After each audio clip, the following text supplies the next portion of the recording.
자, 여러분들, 지금 여러분들께서는 고구려 5부 연맹체제와 중앙집권 5부 체제에 관한 내용을 간략하게나마 보고 계십니다. 자, 그래서 오늘 말씀드릴 주제, 모르는 한국사, 드라마 우시왕후 특집, 고구려를 형성한 여러 부족 중 연맹의 핵심이 된 5부족, 고구려 5부에 대해 한번 말씀드려 보도록 하겠습니다. 자, 여러분들 안녕하십니까? 자, 오늘도 잘 알려지지 않은 내용들만을 설명하는 범생사체를 한번 시작해 보도록 하겠습니다. 자, 오늘 제가 말씀드릴 주제, 또 이번에 또 새 드라마가 방영이 됐다 해가지고 이렇게 우시왕후라는 드라마를 통해서 이번에 방송을 또 하게 됐는데요. 이 우시왕후라는 드라마를 저도 봤는데 내용이 그렇게 길게 이어가진 않더라고요, 드라마가. 그러다 보니까 이제는 드라마가 끝이 나가지고, 더 이상 이제 드라마를 뭐 재방송 아니면은 드라마를 이제 더 이상 볼 수 없게 된 상황인데, 재방송이 아니라면, 그러다 보니까는, 이 우시왕후 관련된 내용들도 여태껏 거의 제대로 알려지지 않은 부분들이 많은 그런 내용이다 보니까 아마 이게 저뿐만 아니라 역사를 다루는 채널 입장에서 보자면은 아마 놓칠 수 없는 그런 내용이지 않을까, 그렇게 보면 될 것 같아요. 그렇기 때문에 이미 다른 채널에서도 이 우시왕후 관련 내용을 이미 벌써 다뤘을 텐데, 그래서 그러다 보니까는 저도 이제 다른 채널에서 우시왕후 관련 내용들을 다루는 그런 컨텐츠, 그런 내용들 보긴 했는데, 보니까 아직까지도 다른 채널에서도 다루지 않고 있던 내용들이 있다 보니까는, 그래서 이번 기회에 다른 채널에서 다뤘던 내용이 아닌 다른 채널에서조차 다루지 않은 내용을 통해서 방송을 해야겠다라고 생각하면서 이번에는 이제 우시왕후 특집으로 이제 고구려의 5부족에 관해서 방송을 해보기로 했습니다. 보니까 아직 자세하게 제대로 다루진 않은 것 같더라고요. 자, 그래서 오늘 방송하기로 한 고구려의 핵심을 연맹을 이루던 고구려 5부족에 관해 한번 설명을 해드려보잔 말이죠. 그러니까 고구려 5부는 고구려를 이루던 5개의 부족으로 계로부, 소노부, 전로부, 순노부, 관노부가 있었으며, 이들 부족들은 역사서마다 기록된 이름들이 조금씩 다르다고 하는데요. 또한 계루부를 제외한 나머지 부족들을 나부라고 하여 이 5부 체제를 나부 체제라고 하기도 한다고 합니다. 또 고구려 제9대왕 고국천왕 때부터는 내부, 서부, 북부, 동부, 남부로 이름을 바뀌면서 고구려의 행정구역으로 변모했다고 하는데요. 또 계루부, 소노부, 전로부, 순노부, 관노부는 삼국지, 위지 또는 위서동의전에 나오는 이름들이며, 삼국사기에는 왕실이 소속된 부인 계로부를 제외하고 비류부 혹은 비류나부 또는 연나부, 또 환나부, 관나부로 기록되어 있다고 합니다.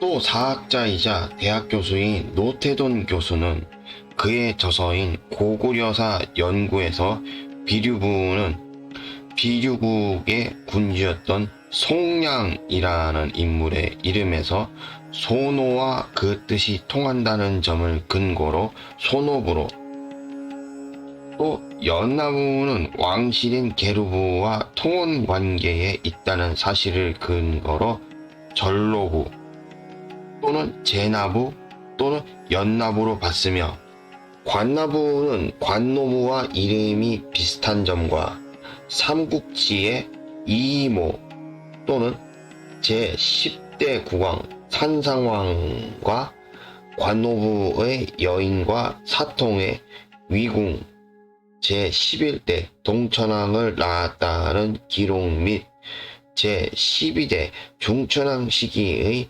관나부인의 사례를 보아 관나부 세력의 여인이 왕실의 후처가 되는 관행이 있었던 것으로 짐작되는 점을 근거로 관나부로 비정했으며, 또 환나부는 나머지 하나인 순노부로 봤다고 합니다.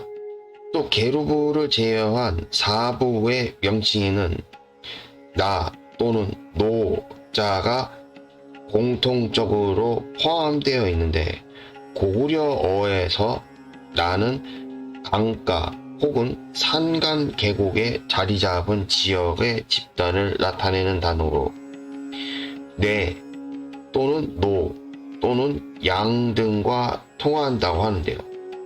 삼국사기 고구려 본기의 초기 기록에는 위의 사부 명칭 외에도 조나와 주나 등 나로 지칭되는 집단들이 나타나는데, 이를 통해 고구려의 초기 중심지인 압록강 중상류 유역과 그 지류인 혼강 또는 훈장 유역에 나로 지칭되는 여러 집단이 존재했음을 알 수 있다고 합니다.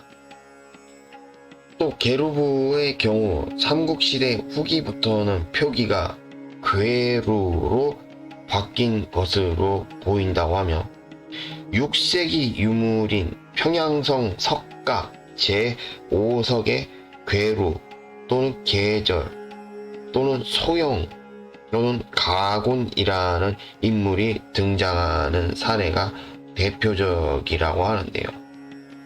또 고구려 멸망 이후에도 683년 6월 1일 보덕국의 하부 조유, 괴루, 모절이 외국의 사신으로 파견되었고, 799년 12월 5일에는 고구려계 도래인 괴로진로가 개성을 요청했다는 기록이 일본 사서에 전해진다고 합니다.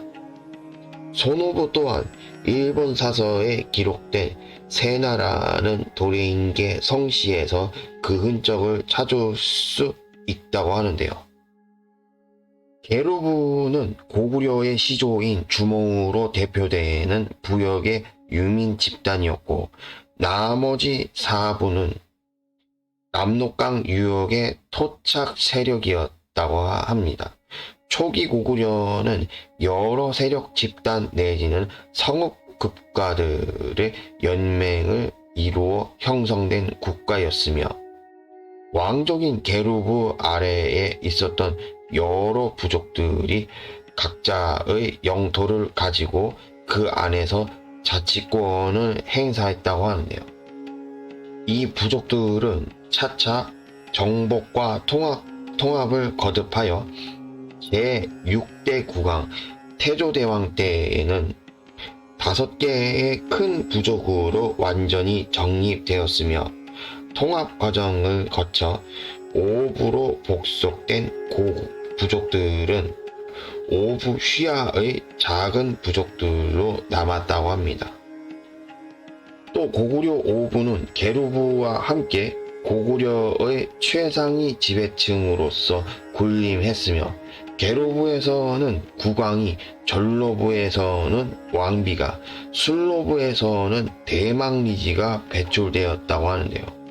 삼국지 위서동의전에 따르면 본래 고구려의 왕위는 손오부에서 이어왔는데 나중에 게루부가 계승했다고 되어 있다고 하며, 이와 관련해서는 해시 고구려설이 있다고 합니다.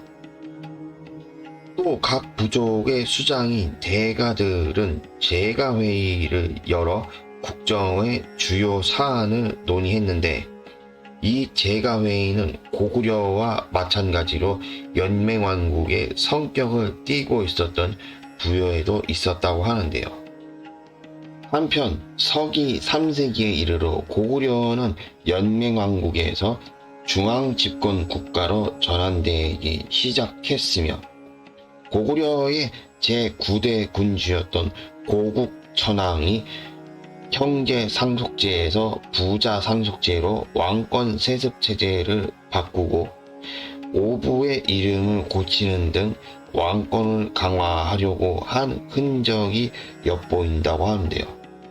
이 과정에서 진통도 상당했던 모양으로 고국천왕대의 연나부가 반란을 일으켰다든가 또 고국천왕 사후에 고국천왕의 아우이자 제8대 신대왕의 차남인 고발기가 왕위 계승에 불만을 품고 반란을 일으켰을 때 손오부가 이에 동조했다든가 하는 기록들이 있다고 하는데요.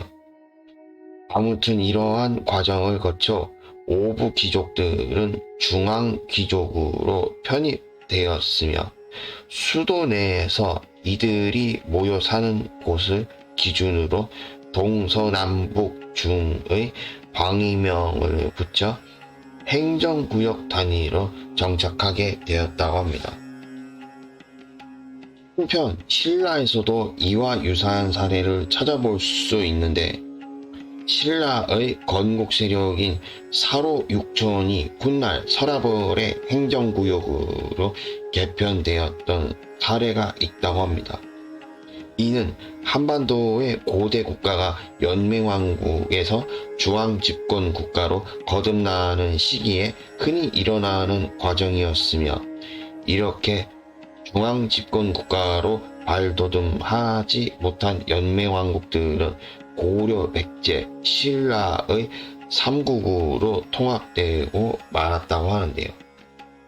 우체제론에 따르면 좁은 의미의 고구려인은 바로 이 오부에 속한 사람을 뜻한다고 하며 고구려에는 예몇 개의 오부 집단 외에도 정복활동을 거쳐 퉁구스계, 말갈 등의 다른 민족까지 통합해 나갔다는데 오부 집단에 속했다는 것은 본래부터 고구려계였던 사람 혹은 오부에 속하여 고구려에 완전히 동화된 사람을 의미했으며 그것은 곧 고구려의 제도권 내로 편입되었다는 것을 의미했다고 합니다.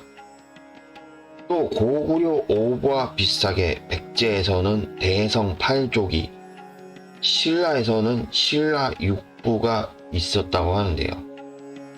또 고구려의 뒤를 이어 고려와 조선도 수도를 5개의 행정구역으로 나누고 고구려 오부와 똑같이 동서 남북 중의 방위명을 붙여 운영했다고 하는데요. 중국에서는 수도를 오부로 나누지 않고 방리로 나눌 뿐이었으며 이와 같이 수도를 오부로 나눈 것은 고구려에서 유래한 한민족의 독자적인 행정구역 체제였다고 할 수 있다고 합니다. 그래서 오늘 이렇게 우시왕후라는 드라마를 통해서 이렇게 한번 방송을 해봤는데요. 이 우시왕후라는 이 드라마에 관련 내용으로 이제 다음번까지 방송하고 끝낼 생각이에요.